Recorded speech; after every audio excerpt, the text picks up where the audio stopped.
पड़िया आसिले संगरोध केन्द्र रे रहिले किंतु गला बेले भावविह्वल होई कांदी पकाई विदाय नेले। एपरी एक हृदयस्पर्शी दृश्य देखा मिली कंचना उन्नीत उच्च विद्यालय रे होइथिबा संगरोध केन्द्र रे। एही केन्द्र रे आज 107 जन प्रवासी निज निज घर को फेरिछंती। दीर्घ 21 दिन रहिबा परे आज सेमानंकु विदाय नेबाकू पड़िछि। एही संगरोध केन्द्र रे सरपंच चित्रसेन घोषंग प्रत्यक्ष तत्वावधान रे समस्त स्वेच्छासेवी आशा अंगनवाड़ी कर्मी शिक्षक शिक्षयित्री नोडाल अधिकारी जोनाल अधिकारी जीआरएस प्रमुख मन प्राण लगाई अंतेवासी को खुशी रे रखिथिले।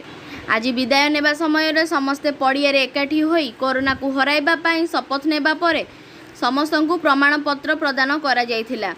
परे सेमानंकु जिबा बेले समस्तंक उपरे फूल पका जाई विदाय दिया जायथिला। गला बेले महिला माने हुळहुळी पकाइबा सह समस्ते कांदी पकाइथिले।